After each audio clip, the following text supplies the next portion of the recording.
Welcome in to the All Out Kentucky podcast, your home for the Kentucky Wildcats basketball and football program. I am your host, AJ Bradley, and I am joined, as always, by my brother and co-host, Sam Bradley. On today's episode, we will recap Kentucky's fourth straight victory as they defeated Vanderbilt on Tuesday, and then we will focus our attention to the battle of the Blue Bloods this Saturday with the Kentucky Wildcats and the Kansas Jayhawks. But let's start with the game down in Nashville on Tuesday, where the Cats defeated the Commodores by a final score of 69-53.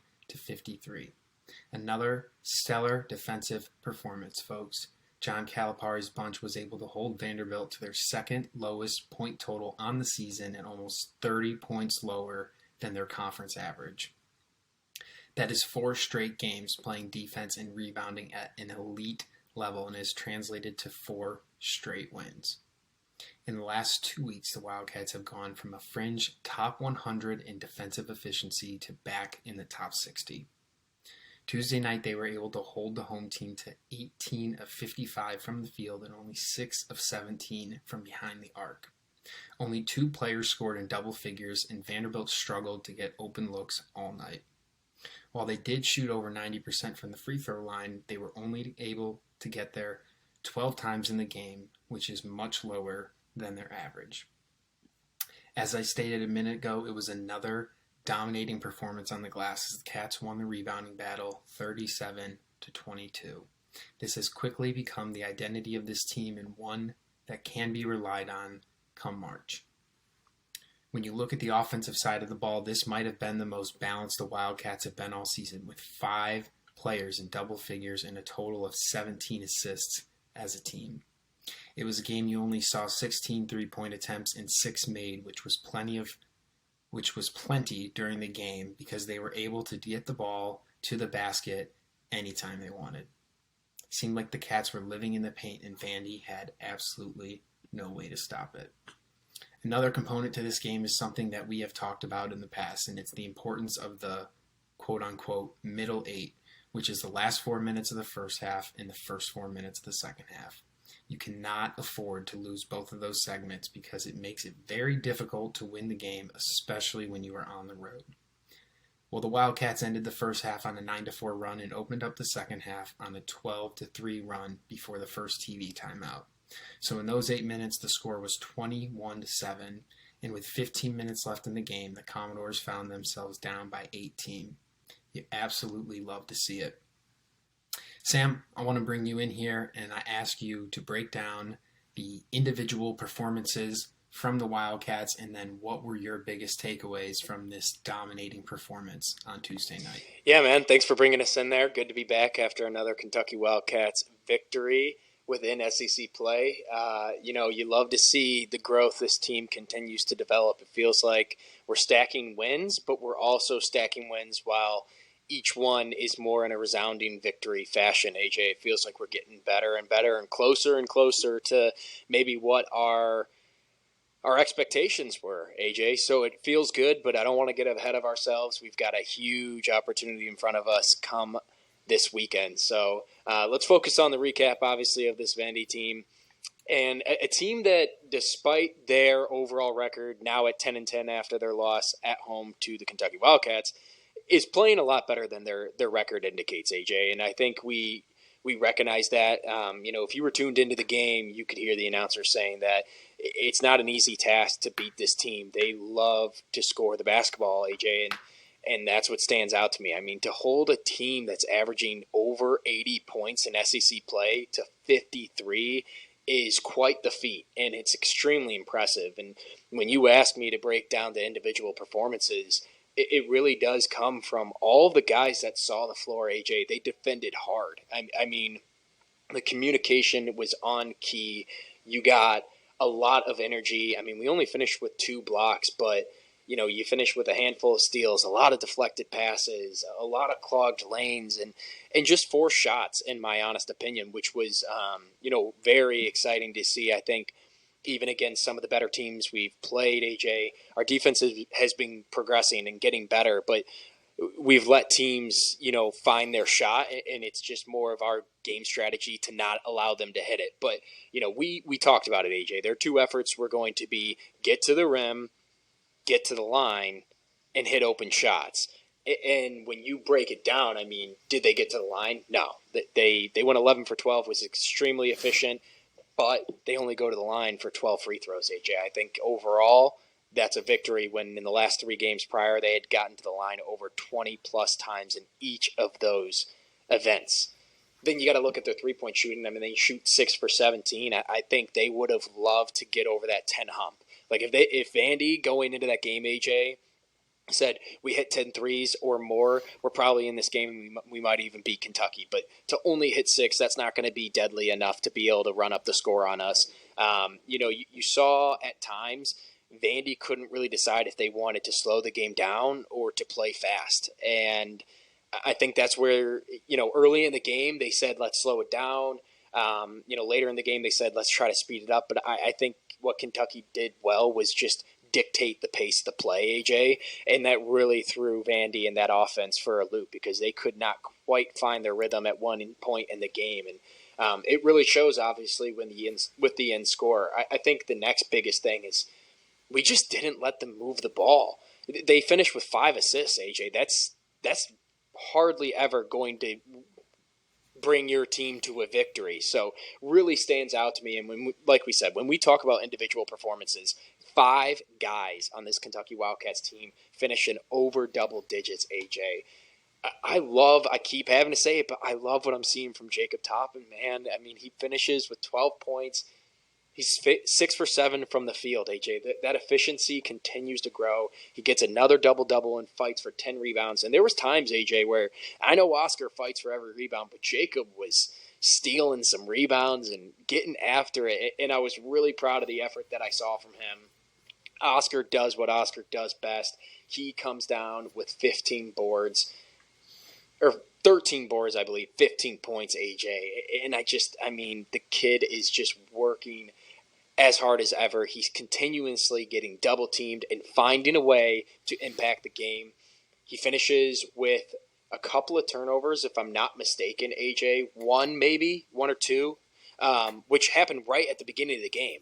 But other than that, his ability to pass out of the traffic, pass out of the double team, it's continued to grow, and it's made us a much better team because of it. 2 more people I got to touch on. Cason Wallace, AJ. The elevation of Cason Wallace is the direct correlation to Kentucky winning more basketball games. We now currently sit at 14-6, AJ. It's directly correlated to when John Calipari made the switch to Cason Wallace being our primary guard and ball handler. And the way that kid can get into attack mode and break you down, and because of which he can do so, then facilitate for his teammates, has elevated the play of the Kentucky Wildcats exponentially. And he's one of those players, man, that we're going to go as far as Cason lets us. And we really need him to continue to elevate and continue to be in that attack mode because I think he's one of the more deadly guards in the league, AJ. But he has to be in that attack mode. I mean, I want him getting downhill. When he gets around those screens, gets downhill, he's so physical. He can finish under duress and finish at the rim, but he can also stop and hit that mid-range jumper with the best of them, AJ.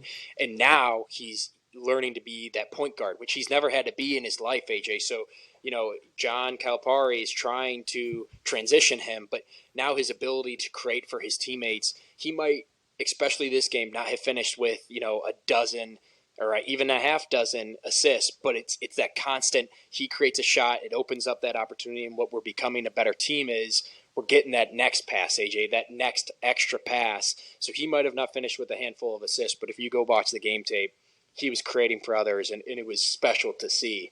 And then the last guy, man, I mean, we all knew I was going to bring him up, but Antonio Reeves is just phenomenal, AJ. That kid, it took him a little, okay? It took him a little because he transitioned, obviously, and transferred from a smaller program.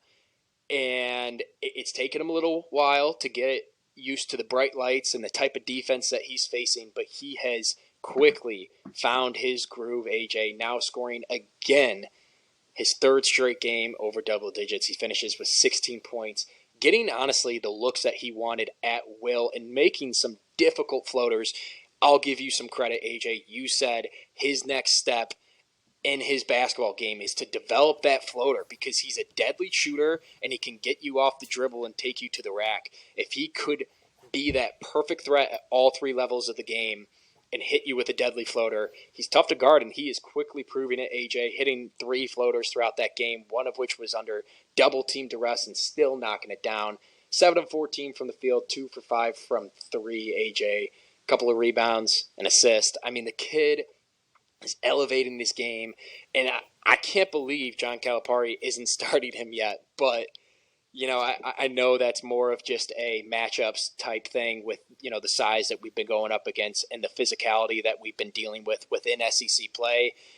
But he is getting his minutes, man. I mean, he finishes with, another night of 27 minutes, which is the 4th most on the team. So he's getting starters minutes. So I don't have anything to gripe there. But, gosh, his elevation of play has been phenomenal. I love what I'm seeing. CJ finally starts to get a little more comfortability with his shooting rhythm, AJ. I know he's got that dislocated finger. But all in all, loved what I saw.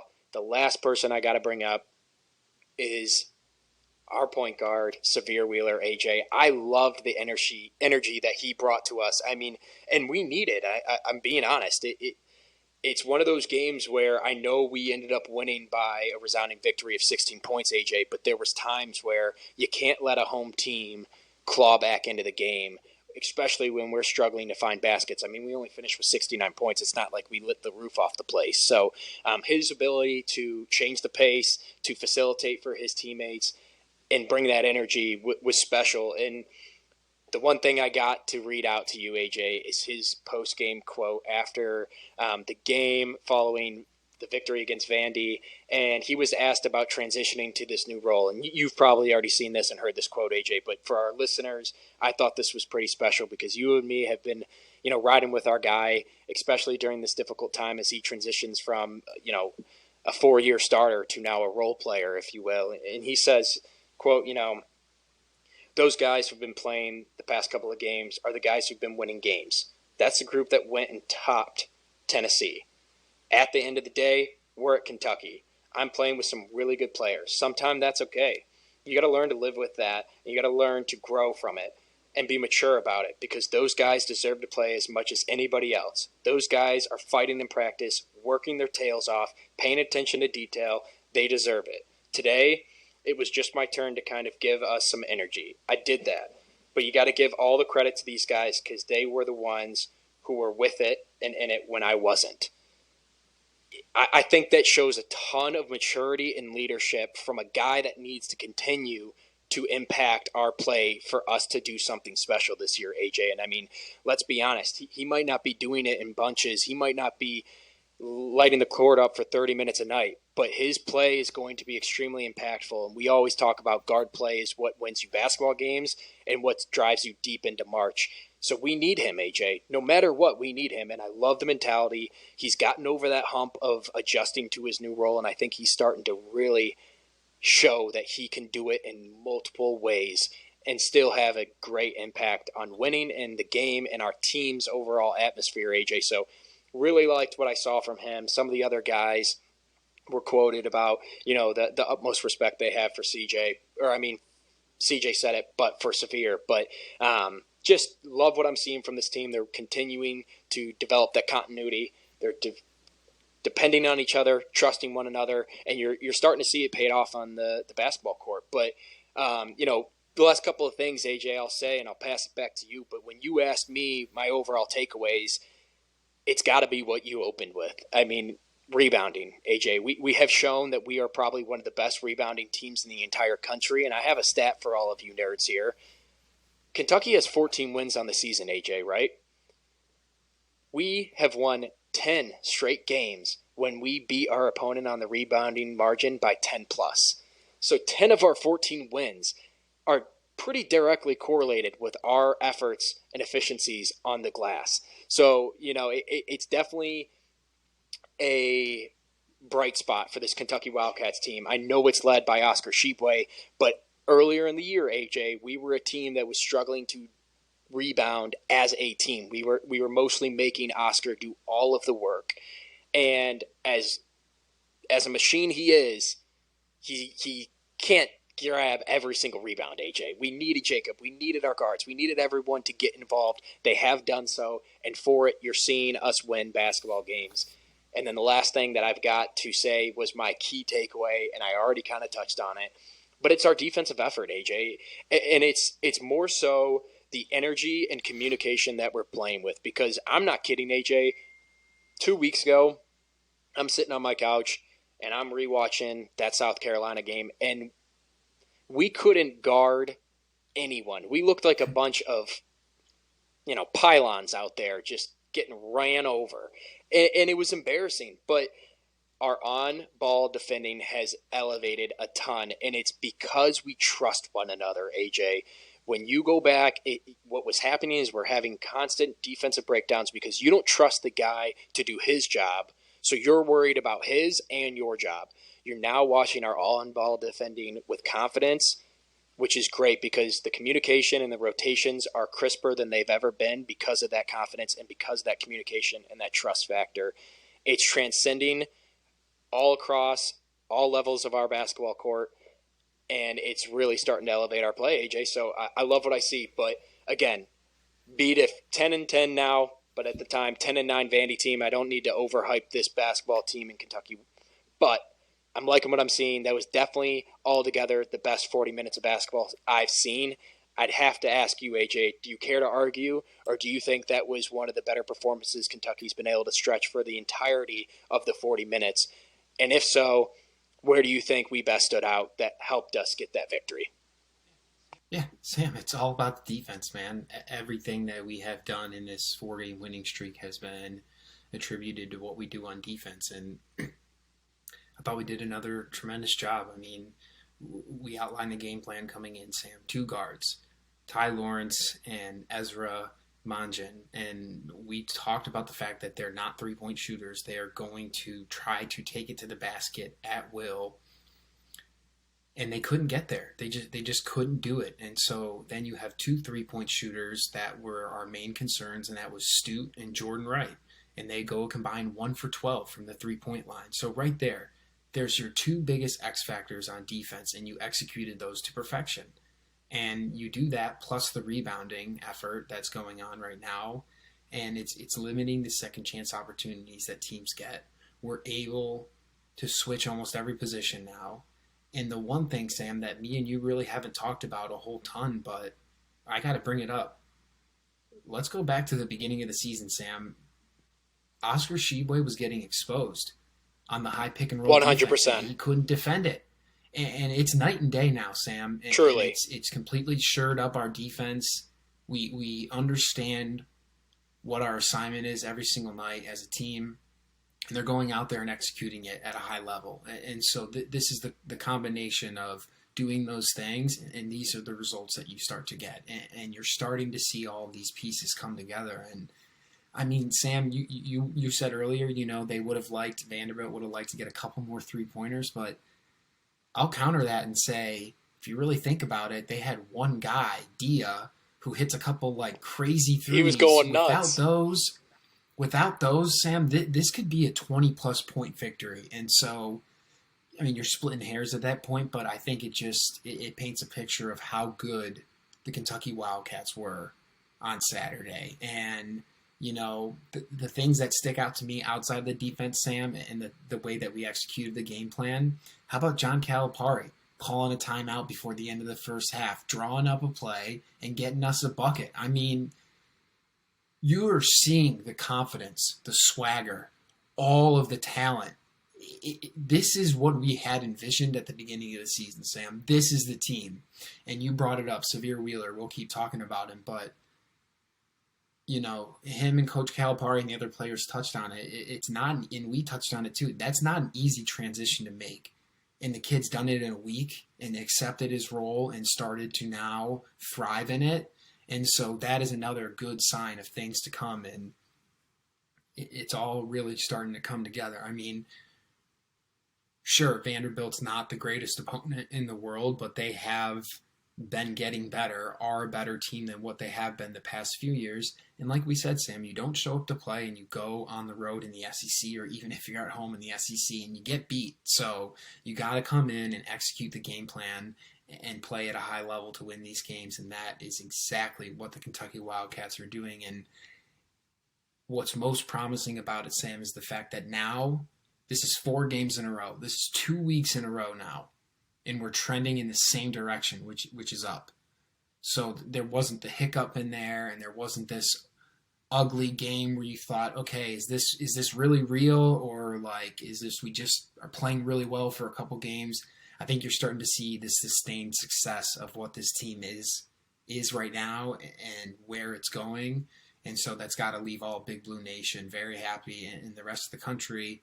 You know, they're not going to want to talk about it, Sam. They buried Kentucky and put them in a grave a month ago, okay?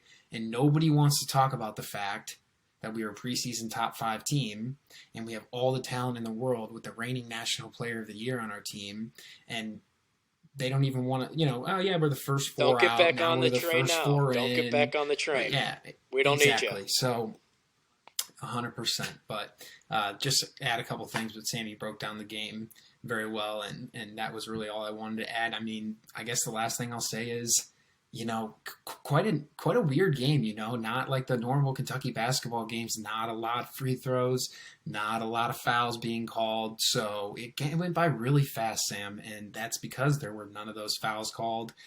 Just keeps on going and going. We rebounded super well. They're not able to get second chance points, things of that nature. So, game was over an hour and 40 minutes, which was great because it was a 9 o'clock start, 8 o'clock Central Time, your time zone. But so great action on Tuesday night, and bada bing, bada boom. When I walk in the room, that's a 16-point road victory in conference play.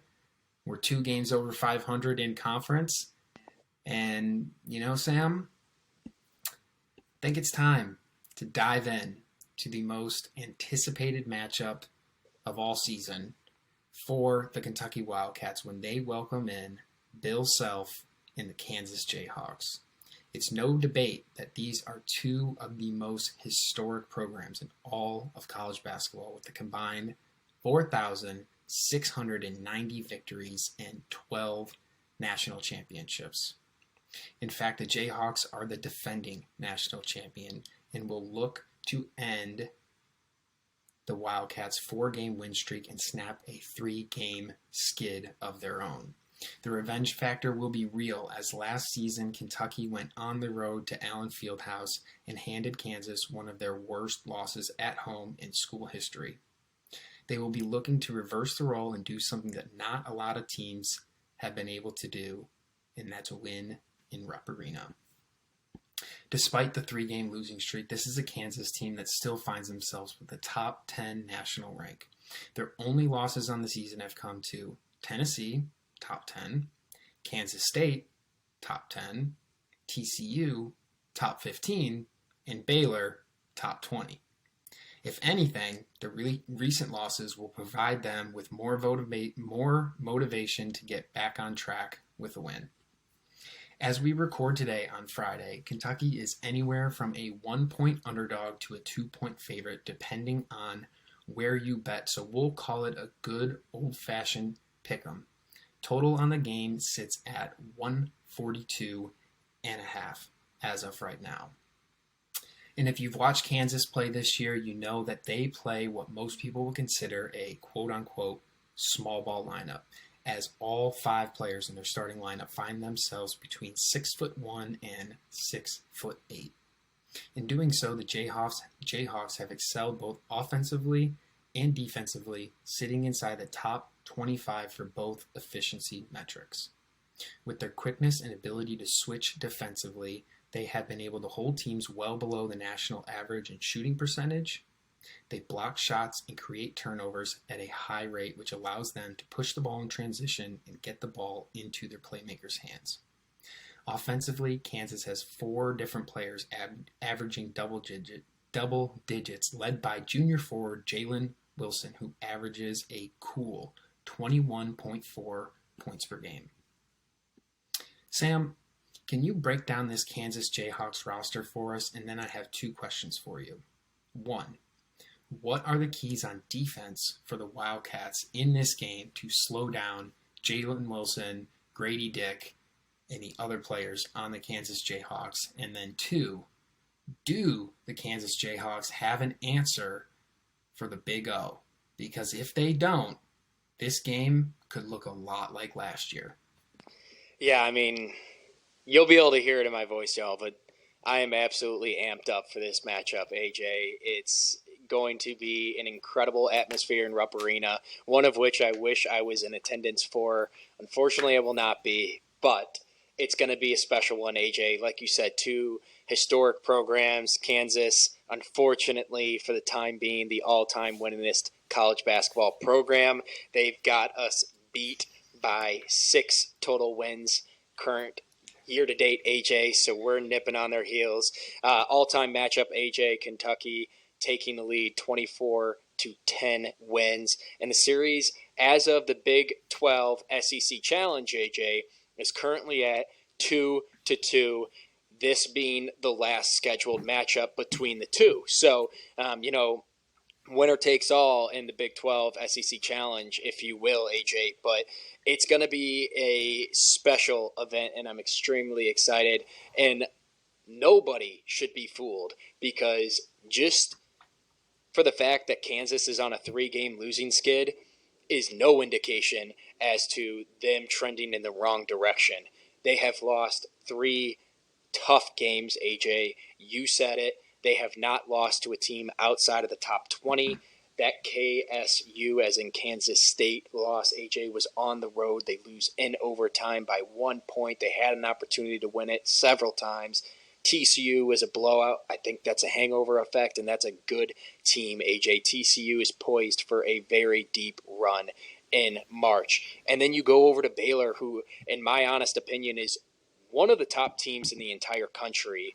They've got the best guard play in the entire country, AJ, and they lose another close one on the road. So do not sit here and think, oh, we're getting a team that's trending in the wrong direction, because that is not the case, and you are going to be for a rude awakening. But when we break down this team, you already hinted it. They've got 2 kids that are extremely special, one of which, in Jalen Wilson, is a lottery surefire thing, AJ, and the kid can score at will. Next is Grady Dick, who is a bucket getter, and the next NCAA great villain. But I know in Lawrence, he is beloved, and he is really starting to find his rhythm, AJ. Kid's a knockdown shooter. He's shooting over 43% from the 3-point line, and he can break it down as well. He's a solid facilitator, gets a couple assists a game, and he's a hell of a rebounder, AJ. I mean, with that size, he really can get on the boards, averaging over 5 rebounds a game. You get a lot of help from other supporting cast stars that are in that starting 5 that has been realistically, AJ, the majority of their playing minutes. You said it, they play small ball, but it's specifically driven by those 2 guys, in Grady Dick and Jalen Wilson. As I've broken down this tape, AJ, as I have looked at the way Kansas plays, they feed off of each other. And you know how we keep talking about microwaves, AJ? They are one big oven. And when one turns on and it's cooking up to 350, the entire team is in that oven, and they're feeding off each other. And it's really something special to watch. When you ask the questions as to how can Kentucky, and if can Kentucky slow down Jalen Wilson and specifically Grady Dick, my honest answer is, AJ, they are bucket getters, and they are going to get points regardless. And I can guarantee you that no matter what our defensive effort and strategy is going into this game against those 2 guys, they are still going to be able to score on us, because they are both NBA talents, and that's how you can score at the next level. You know, Jalen Wilson, AJ, is averaging over 21 points a game. Rarely can a team actually shut him down. So I more pose the answer to your question, AJ. I do not think we have to shut these 2 guys down. We have to limit what they're able to do, but it's realistically going to come down to shutting their other 3 starters down, who might I add, are extremely great options. DeJohn Harris Jr., AJ, is another over 40% three-point shooter. He's averaging just south of 10 points a game, but he can exactly be one of those microwave situations and feed off of the energy of his team.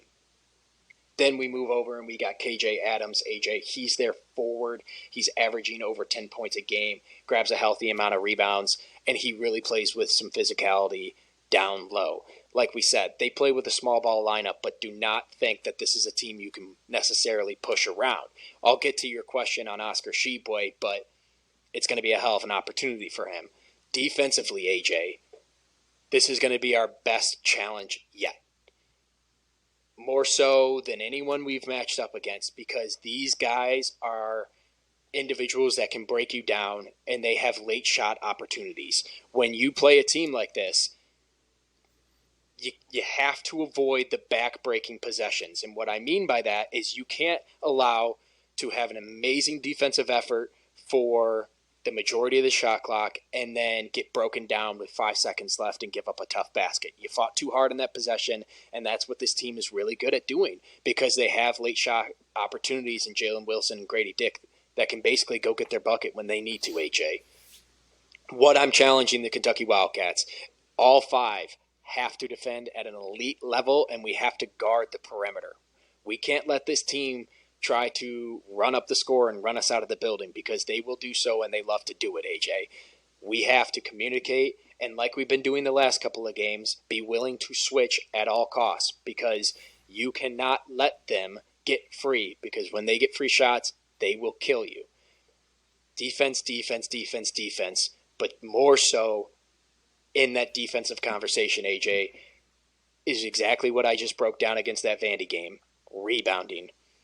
I said it. 10 games this year, AJ. 10 of our 14 games we have won because we've had a 10-plus margin on the rebounding category. We have to out-rebound this team, and that starts with Oscar Tshiebwe. So I'm getting to your next question, because Oscar Tshiebwe and company, including Jacob Toppin, have to be extremely physical on the boards, and we have to show why playing small ball is not exactly going to work against these Kentucky Wildcats. Oscar Tshiebwe is coming in as the number one offensive rebounder in the entire country, AJ, and that's exactly what he's got to do. He's got to fight for second positions, and we cannot lose that marginal battle. This is a team, AJ, in the Kansas Jayhawks, when they get second opportunities, they're knocked down. They love to hit that off the rebound three-pointer. They shoot the clip over 50% from three after an offensive rebound, AJ. We have to fight and get rebounds and limit those opportunities on the offensive board. And then we got to move into it. The actual answer to your question, AJ, can the Kansas Jayhawks slow Oscar Tshiebwe down? I'll be honest. Indicators and the analytical numbers support no, they can't. And it's going to be quite the tall task.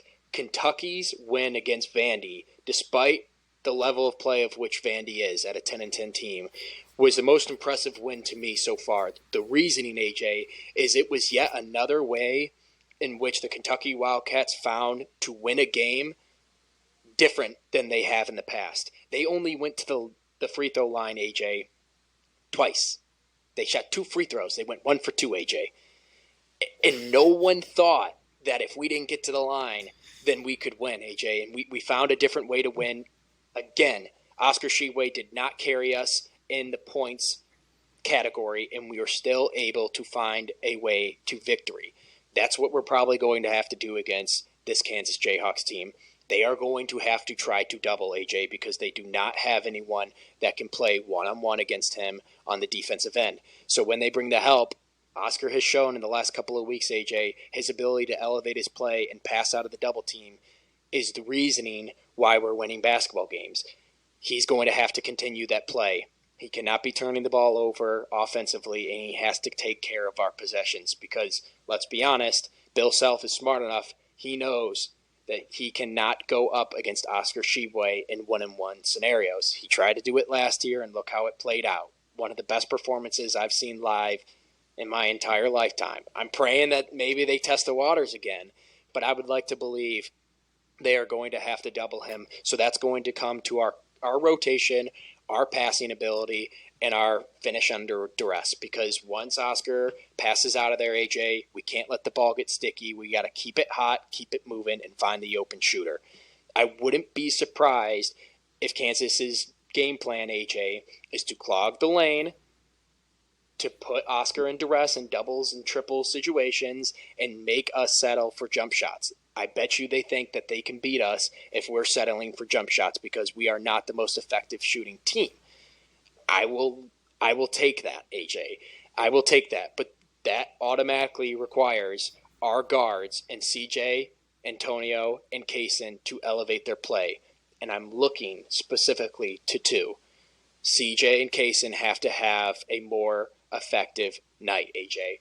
Kaysen's coming off of a little less efficient nights in the last two games. All year long, he's been one of the most effective and efficient three-point shooters, not only for this Kentucky Wildcats team, but coming into 2 games ago, AJ, Kaysen Wallace was the number one three-point shooter out of all point guards in the entire country.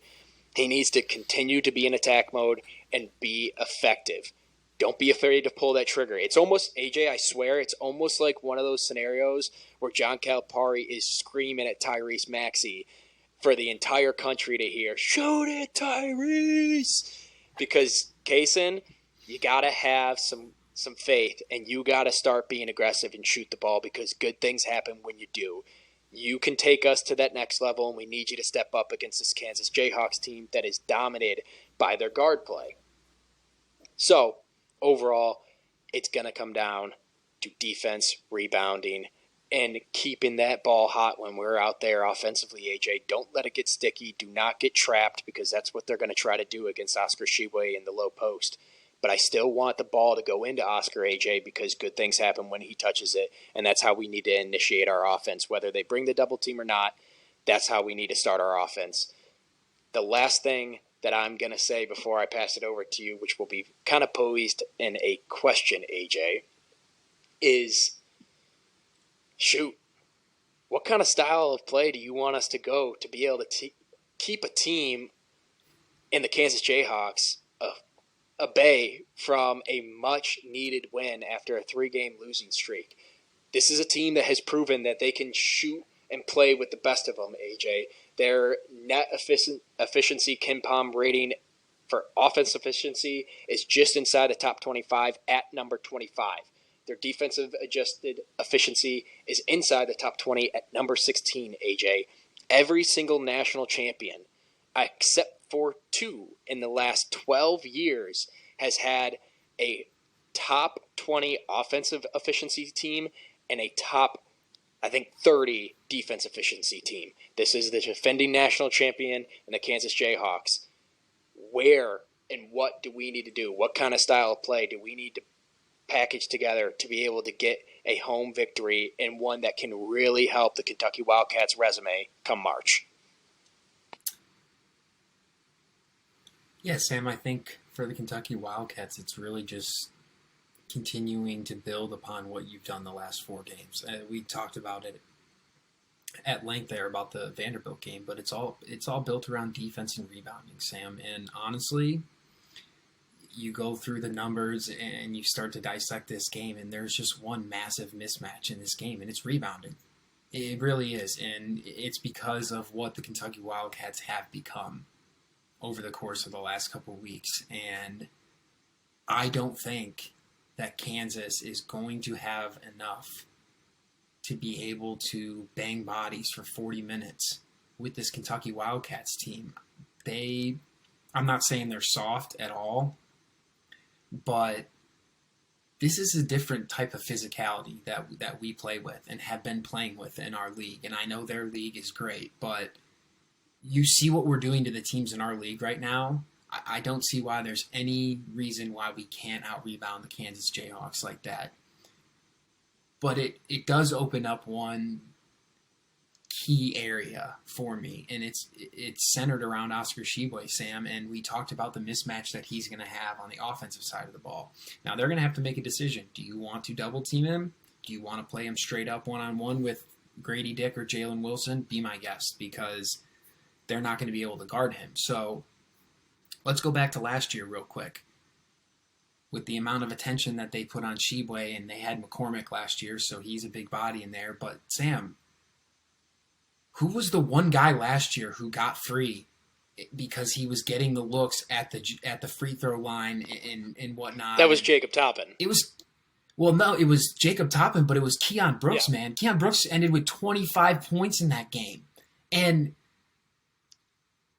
that's what happens when you have to put too much attention on a big man like Oscar Sheboy. And they have guards who can stay close to our guards and maybe not let them get off at a high rate. But that other area where we have guys like Chris Livingston, Jacob Toppin now more in that prominent role than he was in last year, those two guys I think are going to be a really big key to this game. If Toppin can knock down his mid-range game like he has been, dude, I could see him having a 20-plus point game like that because the court is going to open up for a player like that in a game like this because of the size mismatch and what Kansas is going to have to do on possessions against the Kentucky Wildcats. Because if they just want to play us 5-on-5 straight up and not give help and things like that, we're going to cook them. You cannot guard Oscar Sheboy like that unless you're just conceding that we'll give you twos and we're just going to outscore you. And I don't necessarily know if that's how Bill Self wants to play basketball. So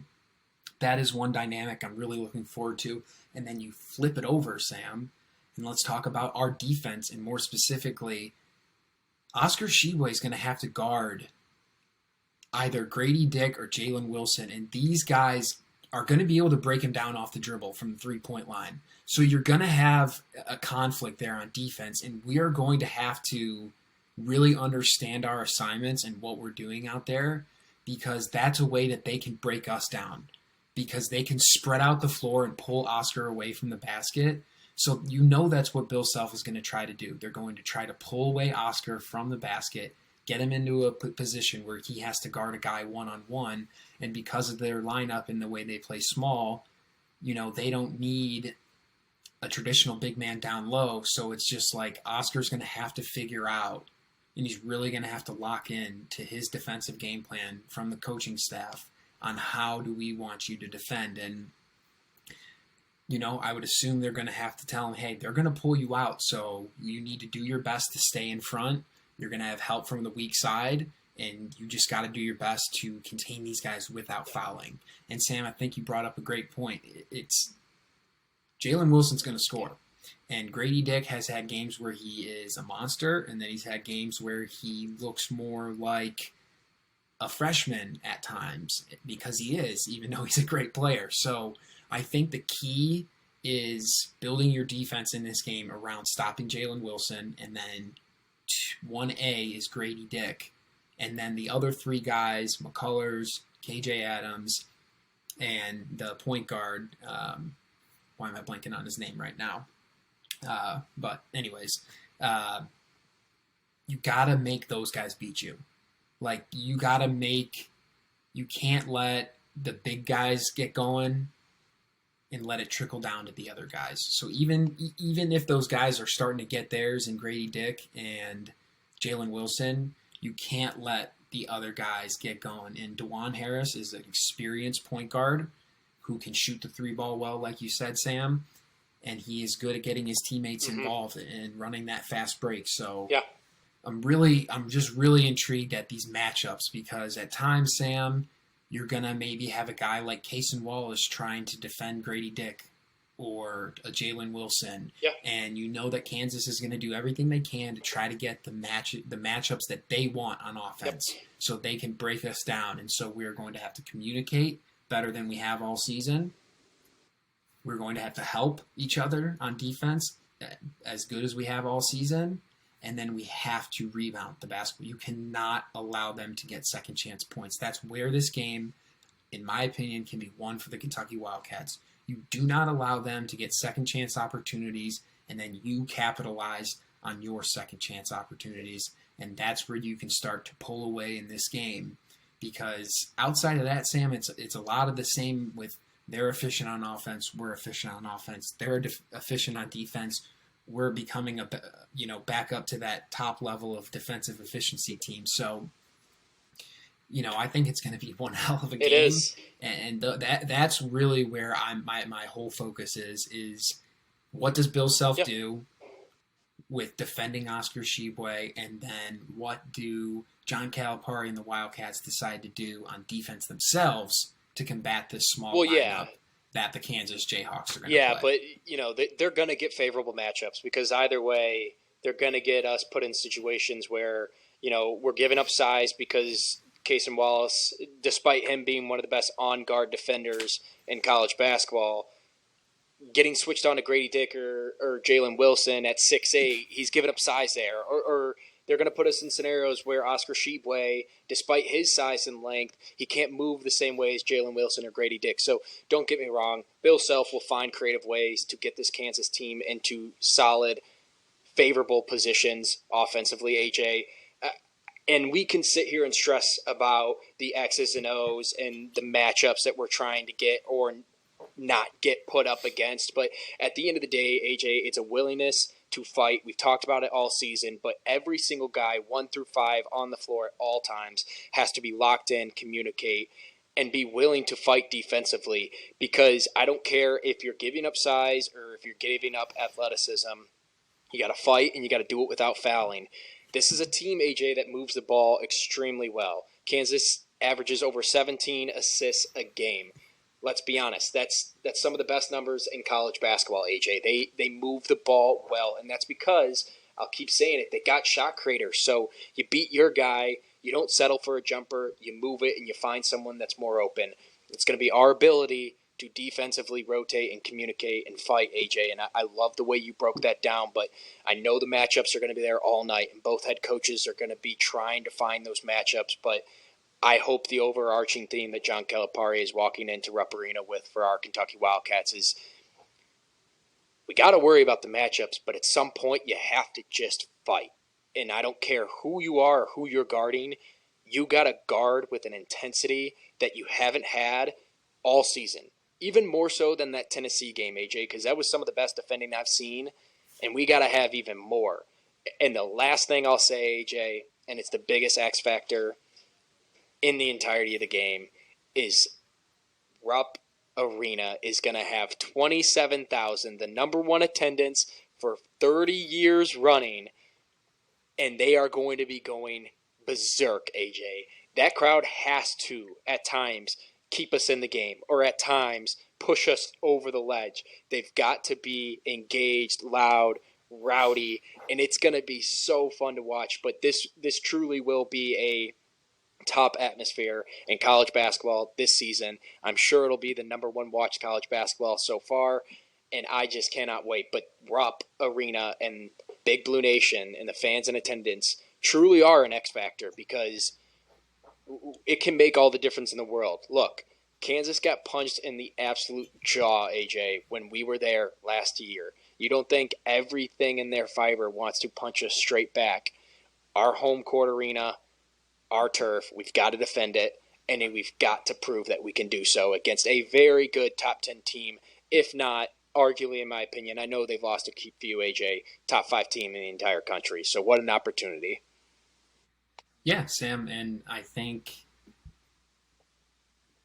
it's kind of funny how it works. And, obviously we knew this game was coming up, but, we all thought that we would have a better start to the season. We didn't really capture that non-conference win that we desperately wanted at the beginning of the season to put on our resume. And lo and behold, come end of January, you have a gift wrap present that just shows up on your door, and if you're willing to go out there and get it, and you can take it. And so, there's been a lot of talk about, hey, maybe the Cats won't make the tournament, and they're kind of on the outside looking in and everything like that. Well, let's just take the last 2 weeks. You combine that with a win over Kansas, and then within a couple weeks you have a win over a top 5 Tennessee, a top 10 Kansas. You go on the road and beat a Vanderbilt team, and you win at home against a team in Texas A&M who was undefeated in conference play, and then after the loss to you,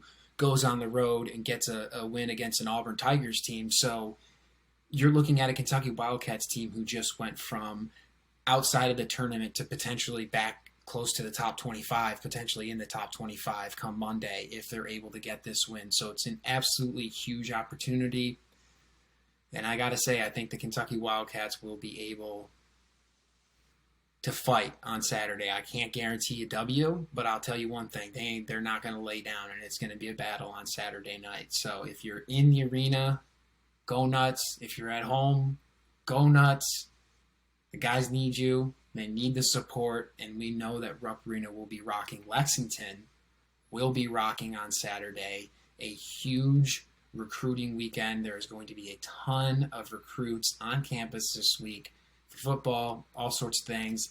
There is the awesome Fan Fest going on in Lexington as well, so you can go and meet some of the players on the football team and the women's volleyball team, and that's all set up through the new NIL stuff they got going on, Sam, the 15 Club, and so it should be a pretty awesome day down in Lexington. Pretty jealous we're not going to be there, but we'll be here cheering them on. But let's cap it all off on Saturday night with a dominating victory against the Kansas Jayhawks to let everybody in college basketball know that we're back.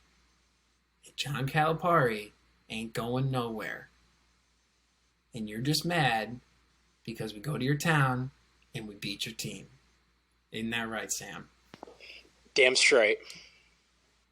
All right, guys. Well, that's about all we have for tonight. We are looking forward to the matchup tomorrow night.